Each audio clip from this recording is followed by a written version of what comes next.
I recently watched the movie Her, made in 2013. It's kind of about this guy who falls in love with an AI, and I thought there were some valuable life lessons in this movie that I wanted to share. If you're in your 20s, you probably agree to some extent, without realizing it, that your relationships a lot of the time exist mostly through screens.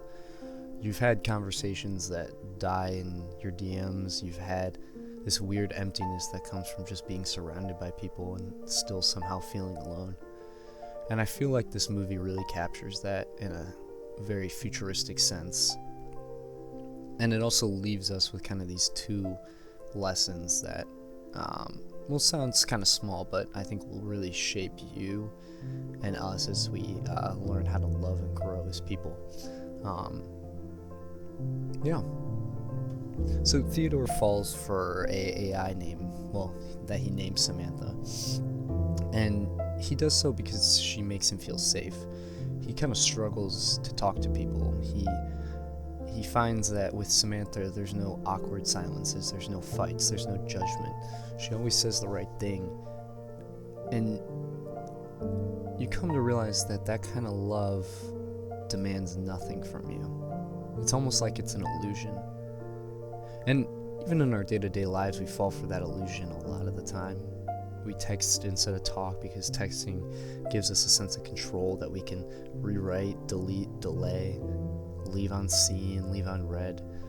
And you never have to fully be out there and seen and risk anything. We scroll through other people's lives instead of committing and living our own because it's easier to observe than to risk failing. We flirt through filters, vent through posts, avoid hard talks by ghosting, and call it protecting our peace. But I don't think protecting our peace is avoiding effort. It's learning how to move through it effectively. Real love and real friendship takes emotional labor. It means asking questions you'd rather shut down, not rather having those talks you'd rather not have at all. It means saying, hey, that hurt me, instead of pretending you're fine. It means caring when it'd be easier not to. We still live in a time where you can simulate connections so easily. A late night Snapchat streak feels like almost intimate. A long text thread feels like closeness. But if you ever have to sit down across from somebody and have a conversation, you feel the awkward tension and still choose to connect. Then you're just training yourself for a fake comfort, if that's how you feel. Emotional work is uncomfortable, but it's also how you grow as a person socially. It's like lifting in the gym and you tear muscles in order to rebuild and grow stronger. The people who avoid that never really heal, they never really grow. They just hide behind these wounds, behind distraction.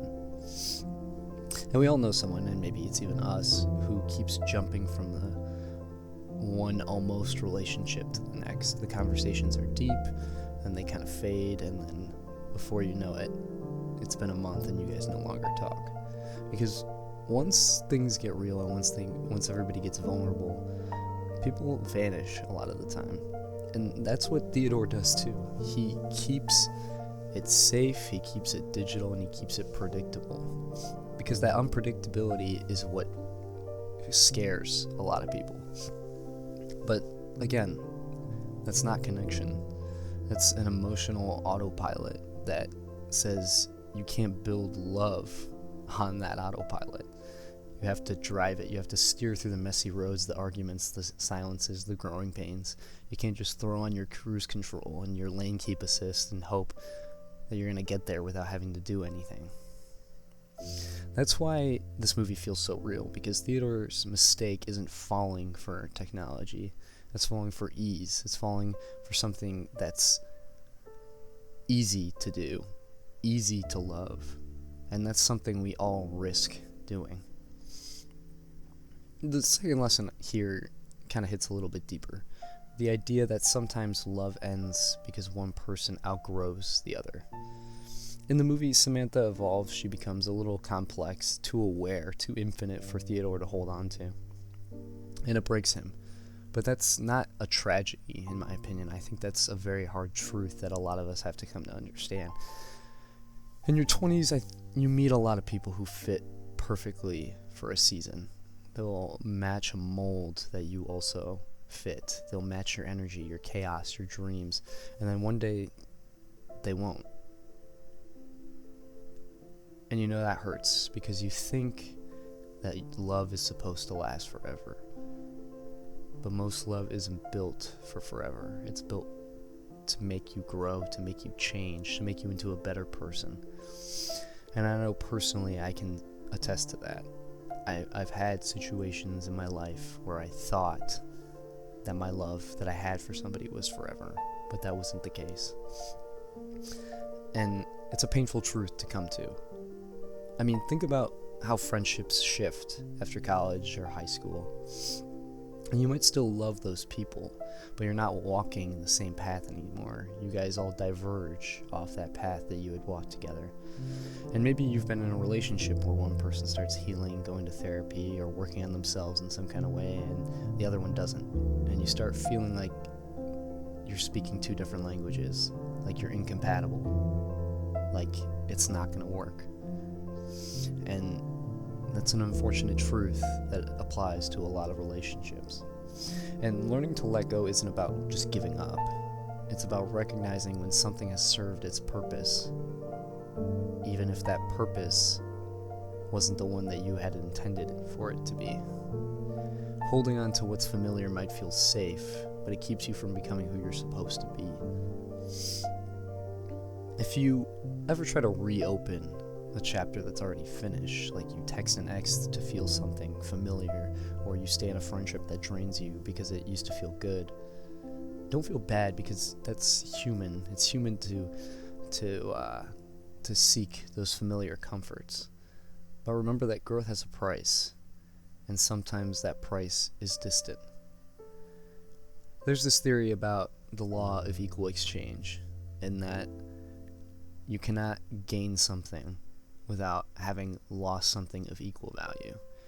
And I want you to think about that. I want you to think about that theory every time something happens to you, whether it's a relationship, a friendship, or just something in your life. Remember that growth has a price, and sometimes that price is distance, is silence, is going into something uncomfortable. And in this movie, Theodore spends most of it trying to make something last that was never meant to. It's not that his AI stopped loving him. It's because she just became something that he couldn't reach anymore. And that's what real growth looks like sometimes. People evolve in different directions, and love can't always bridge that gap. But the point here isn't to resent it or grovel in pain for too long. Is to say, thank you. That connection taught me something I needed, and now I'm ready for the next version of myself. So, what makes her so timeless is how it exposes both our weakness and our beauty. We want connection, but we're scared of pain. We want love, but we resist the change. There's been so many philosophers who have said that love isn't about finding comfort, it's about finding courage. The courage to face another person's reality without losing your own, and the courage to be alone and still be whole. And Theodore only wants to grow when he loses Samantha, when there's nothing left to hide behind.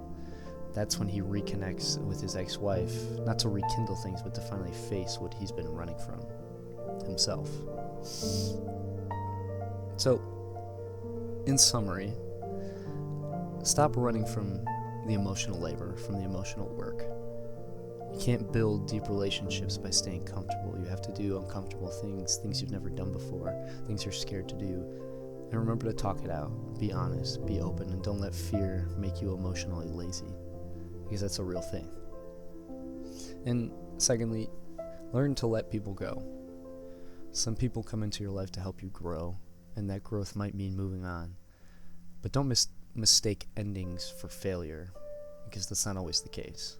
Growth also requires space. And if you can hold on to these two lessons here, I think that you can work through a lot of emotion instead of escaping it, and let go instead of clinging. You'll live more fully and more deeply, I think, if you follow these principles. Because Theodore thought he was in love with Samantha, but really he was being taught how to face himself, and maybe that's the real message here. That every relationship, no matter how it ends, is just a mirror reflecting who we are and who we're becoming. So, if you're in your 20s and you ever feel like love, connection, or even life itself is confusing, I would say this movie is worth a watch, and not just because it gives you answers, but because it quietly reminds you of this truth that the goal isn't to find the perfect person or escape the pain. It's to learn how to feel, grow, and let go without losing yourself in that process. Love.